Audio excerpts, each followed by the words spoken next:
मज़ार है हज़रत औरंगज़ेब आलमगीर रहमतुल्लाह अलैह की है। ये इनकी वसीयत थी कि मेरी मज़ार कच्ची रखना, मिट्टी की कब्र बनाना, उसके ऊपर जो पौधा है झाड़ सब्ज़े का लगाने का, यानी इसके अंदर जो काला बीज होता है इसको शरबत में फालूदे में डाल के पीते, ठंडा होता है। और ये इनकी ख्वाहिश थी कि मेरी मज़ार के ऊपर कोई गुम्बज नहीं बनाना, खुला रखना, सफ़ेद सादा प्लेन वाइट ऑर्डिनरी चादर डालना, जैसा कि मामूली गरीबों का कब्र होता है वैसे मेरी कब्र बनाना, कोई अमीरों को तरह रंगीन जरी या मखमल का कोई गुलाब भी इसके ऊपर नहीं चढ़ाने का। अब ये जो मार्बल का जाली वगैरह दिखाई दे रहा है, इसके पहले यहाँ पर इसी किस्म की ओरिजिनल लकड़ी की जाली थी, मिट्टी का फर्श था, लेकिन ये सब बाद में Lord Curzon viceroy of India के बहुत ही रिक्वेस्ट करने पर हैदराबाद के जो 7वें निजाम थे तो उन्होंने ये 1921 यानी 1921 में ये मार्बल का जाली और ये फर्श संगमरमर का बना दिए। अब ये जो पौधा बड़ा होता है इसको निकाल के छोटा पौधा लगाते हैं, पानी इसके अंदर हमेशा डालना पड़ता है और गलाफ वगैरह भी इसका हमेशा बदलते रहते हैं। इनकी आखिरी ख्वाहिश ये थी कि मेरी मज़ार जो है सिर्फ 14 रुपया 12 आने में बनाई जाए, क्योंकि उस जमाने के अंदर ये पूरे हिंदुस्तान के शहंशाह रहने के बाद ये अपने हाथ से टोपियां सीते थे,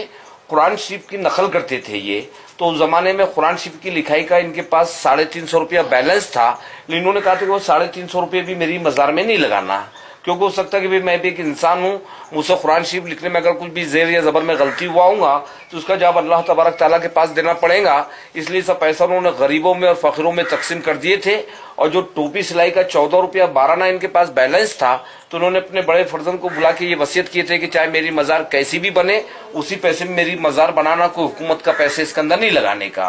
औरंगज़ेब रहमतुल्लाह अलैह का जन्म जो हुआ था तो ये 1616 में पैदा हुए थे गुजरात यानी दाहोद में, और इनका इंतकाल 1707 में अहमदनगर के अंदर हुआ। तो ये हिसाब से इनकी टोटल उम्र 91 बरस की हुई। 50 साल इन्होंने पूरे हिंदुस्तान पे हुकूमत की है। लेकिन इनको अहमदनगर से यहाँ पर लाने की खास वजह ये थी कि बाजू में जो बुजुर्ग है उनका नाम है हजरत ख्वाजा सैयद ज़ैनुद्दीन चिश्ती रहमतुल्लाह अलैह। ये औरंगज़ेब रहमतुल्लाह अलैह जिस टाइम जिंदा थे तो ये बुजुर्ग को पर्दा फरमा के 400 साल का जमाना हो गया था, लेकिन औरंगज़ेब साहब अपने दौरे हुकूमत में जब भी औरंगाबाद आते थे तो इन बुजुर्ग की मज़ार पे हाजिरी देते थे, तो उनको यहाँ पर एक दिली सुकून मिलता था। इसके लिए औरंगज़ेब ने इनको अपने गैबाना उस्ताद यानी पीर माने थे। सामने जो मार्बल का टूम है उसमें औरंगज़ेब साहब के बड़े फर्जंद है मोहम्मद आजम शाह की बीवी है आसिया बानो, जिन्होंने अपनी माँ की याद में बेबी का मकबरा औरंगाबाद में तामीर करवाए। अब ये सामने बोर्ड पे लिखा है हुवल हय्युल क़य्यूम,